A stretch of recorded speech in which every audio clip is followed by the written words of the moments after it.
Amigos, meu nome é Vinícius Talon e o que é a abolitio criminis? Como é aplicada a retroatividade da lei penal mais benéfica? Pois bem, em outro vídeo analisei o tempo do crime e quais são as consequências da aplicação da teoria da atividade, que diz que o momento do crime, o tempo do crime, portanto, é o momento da ação ou da omissão e não o momento do resultado.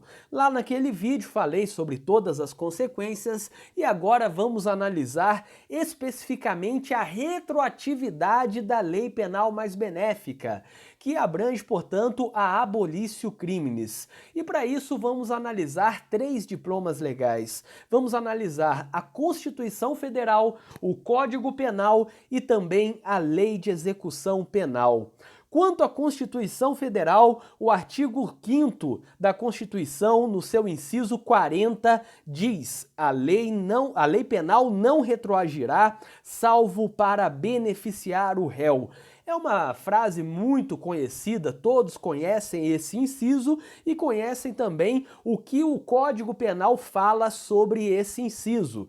Pois, portanto, temos aqui na Constituição Federal, previsto lá no artigo 5º, esse importante princípio, o princípio da irretroatividade da lei penal, salvo se mais benéfica, salvo se essa nova lei penal for mais benéfica do que aquela lei que era aplicada, que estava em vigor no momento do crime. Portanto, a lei penal não retroagirá, ou seja, a lei penal não atingirá fatos anteriores a ela, anteriores à lei penal, a essa nova lei penal, salvo se for para beneficiar o réu. E na verdade temos que ampliar, porque não é apenas beneficiar o réu, é beneficiar o investigado, é beneficiar o indiciado, o réu, é beneficiar aquele que já está condenado em primeiro grau e beneficiar até aquele que já é apenado, que já está cumprindo a pena. Portanto, temos que interpretar de uma forma mais ampla, pois é assim que a legislação infraconstitucional faz, como já veremos. O artigo 2º do Código Penal diz que ninguém pode ser punido por fato que lei posterior deixa de considerar crime, cessando em virtude dela a execução e os efeitos penais da sentença condenatória. Aqui temos verdadeiramente o conceito de abolitio criminis. O artigo 2º, no seu caput, fala que ninguém pode ser punido por algo que uma lei posterior deixou de considerar crime. E também temos que interpretar de forma mais ampla, dizendo que não é apenas quando deixa de considerar crime, mas também quando deixa de considerar contravenção penal, ou seja, se antes havia um crime, se antes havia uma contravenção penal, praticou aquele crime ou aquela contravenção, quando estava na lei, posteriormente, houve a revogação daquele tipo penal, houve a revogação daquele crime, a revogação daquela contravenção, então acaba imediatamente a execução dessa pena. E se o processo está tramitando, tem que ocorrer a extinção da punibilidade pela abolitio criminis. Assim, a abolitio criminis é exatamente uma lei deixar de considerar crime algo que anteriormente era crime, ou contravenção. Ocorreu, por exemplo, em relação ao crime de adultério, que estava previsto no Código Penal e foi revogado na década passada, quando outros crimes também foram revogados, como, por exemplo, o rapto consensual.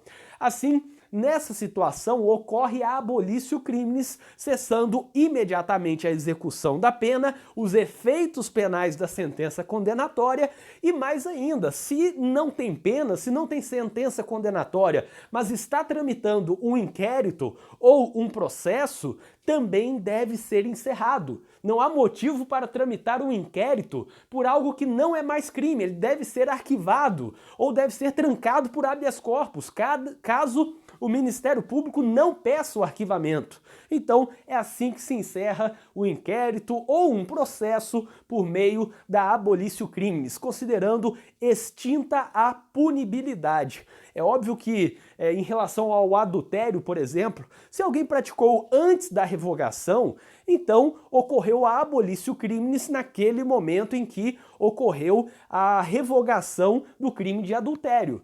Por outro lado, se a pessoa praticou o adultério depois da revogação do tipo penal de adultério, então se trata de uma conduta atípica do ponto de vista formal. Pode ser considerado uma imoralidade, enfim, pode ter alguma consequência lá no direito civil, no âmbito familiar, danos morais ou alguma coisa assim, mas do ponto de vista penal é uma conduta atípica, haja vista que não há o preenchimento de nenhum tipo penal nesse caso diante da revogação. Logo, quem praticou antes foi beneficiado com a abolitio criminis. Quem praticou depois da revogação, não há nenhum questionamento sobre ser fato típico, considerando que não há mais tipo penal. Então, é uma conduta formalmente atípica.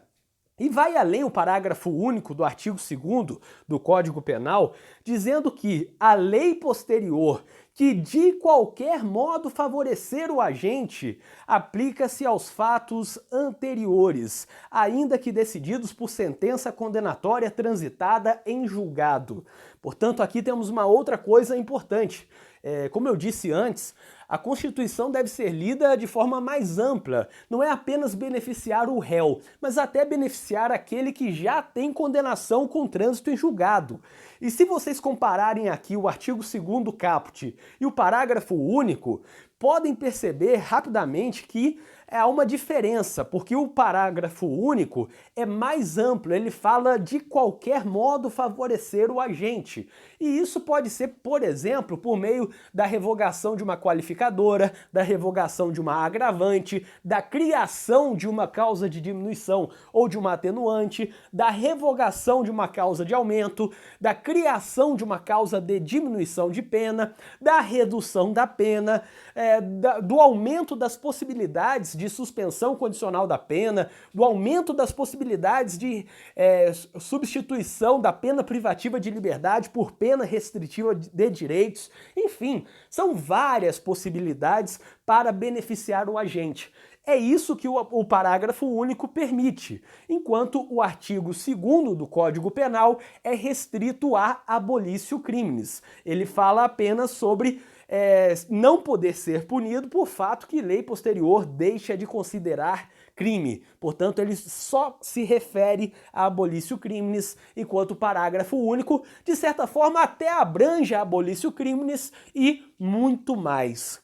Pois bem, o artigo 107 do Código Penal fala sobre a abolitio criminis e fala basicamente como causa extintiva da punibilidade. Como eu falei antes, se o indivíduo praticou um fato agora, sendo que esse crime foi revogado há uma semana, essa conduta agora é atípica. Então eu nem questiono se é uma conduta ilícita ou se é culpável e muito menos se é punível. Acabou apenas ali na atipicidade, na primeira fase, no primeiro elemento do conceito analítico de crime. Não interessa se você aplica o conceito bipartido ou tripartido.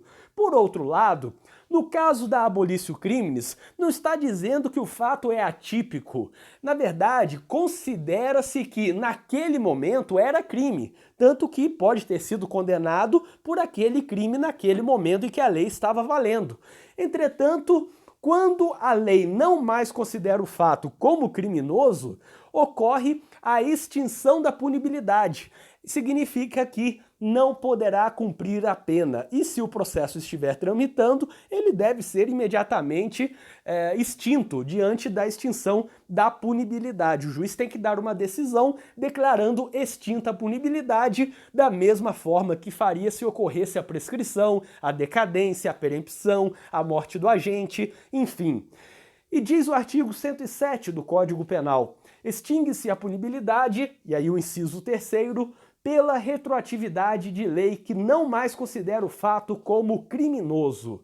Pois bem, é bem simples, portanto, essa causa extintiva da punibilidade em razão da abolitio criminis. É óbvio que se aquela lei nova mais benéfica apenas diminui a pena, apenas revoga uma qualificadora, não vai gerar a extinção da punibilidade. Se o agente está cumprindo a pena, se o apenado está cumprindo uma pena e em razão, por exemplo, da revogação da qualificadora ou da revogação da causa de aumento de pena, ele é beneficiado, portanto, ocorre o imediato fim da pena, não é que ocorreu a abolício criminis, é apenas que aquela lei nova mais benéfica fez com que ele atingisse o fim da pena mais rápido. Então, não significa automaticamente o fim da pena quando não é abolício criminis, quando é apenas uma revogação de qualificadora, causa de aumento, etc. Eu posso até dar um exemplo disso, um exemplo muito recente, na verdade. A questão sobre o crime de roubo e o aumento de pena pelo emprego de arma. Antes era emprego de arma qualquer uma, arma, ponto. Agora é apenas o aumento decorrente do emprego de arma de fogo. Significa o seguinte: se alguém foi condenado pelo roubo com emprego de arma que não era de fogo, foi condenado, por exemplo, por usar uma faca durante o roubo, hoje, com a nova legislação, com a alteração do Código Penal, ele tem que ser beneficiado. Então essa causa de aumento de pena tem que ser retirada da sua condenação. E isso pode ou não gerar o imediato fim da pena, depende quanto que ainda falta para ele cumprir de pena. Se gera o fim da pena em razão da retirada dessa causa de aumento de pena consistente no emprego de arma que não é de fogo, então não é que ocorreu abolício criminis, apenas adiantou o fim da pena com a retirada daquela causa de aumento de pena. Ou pode ser que a retirada da causa de aumento de pena não tenha nenhuma consequência imediata, ele não seja solto, mas pode adiantar a progressão, vai antecipar, obviamente, a progressão, o livramento, o fim da pena, pode ajudar para alcançar o indulto, enfim. Então, basicamente, essa retirada de uma causa de aumento de pena, como nesse caso do roubo com emprego de arma que não é de fogo, vai gerar a retirada dessa causa de aumento e, portanto, antecipar direitos na execução e antecipar também o fim da pena. É sobre isso que eu quero falar. O artigo 66 da Lei de Execução Penal é bem claro, ele fala claramente que compete ao juiz da execução, inciso 1º, aplicar aos casos julgados lei posterior que de qualquer modo favorecer o condenado. Bom, se é para o juiz da execução penal aplicar a lei nova mais benéfica, a lei nova ou lei posterior que de qualquer modo favoreceu o condenado, significa que o juiz da execução penal tem total possibilidade de decidir, por exemplo, retirando uma causa de aumento, diminuindo a pena. Ou, se aquele fato não é mais crime, ele pode imediatamente dar uma decisão de extinção da punibilidade pela abolício criminis. O problema aqui é o seguinte: quando se trata de redução de pena, enfim, nesse caso da retirada da qualificadora, por exemplo, ou retirada de uma causa de aumento, os juízes da execução penal, muitos juízes, não estou dizendo que são todos, mas muitos juízes ficam com receio diante da coisa julgada e então decidem que não é cabível ao juiz da execução penal alterar a pena, fazer uma nova dosimetria da pena, retirando aquela qualificadora ou aquela agravante ou aquela causa de aumento de pena. Esse é um problema, porque a lei fala que pode. A lei é clara e a própria Constituição, que também prevê a coisa julgada, prevê também a retroatividade da lei penal mais benéfica. Mas, nesse caso, muitos juízes decidem que não e cabe ao advogado ajuizar uma revisão criminal, enquanto também agrava dessa decisão do juiz da execução penal que não decidiu, não aplicou a lei nova mais benéfica. Portanto, atacaria em duas frentes, fazendo na execução penal um pedido ao juiz e depois agravo em execução, caso o juiz negue, e também revisão criminal. Seria a forma de tentar, no âmbito da execução penal, a aplicação da lei nova mais benéfica. Eu espero que vocês tenham gostado deste vídeo, inscrevam-se no canal e ativem as notificações, porque assim vocês saberão sempre que for lançado um vídeo novo aqui no canal. E para quem tiver interesse, eu deixarei na descrição deste vídeo um link com várias coisas úteis, como por exemplo, uma lista de transmissão para você receber todos os meus artigos e vídeos diretamente no WhatsApp e diariamente. Além disso, você encontrará também nesse link da descrição artigos, vídeos, livros de minha autoria e livros que eu indico, contato para palestras, cursos em que eu leciono e muito mais. O link está na descrição deste vídeo e até o próximo vídeo.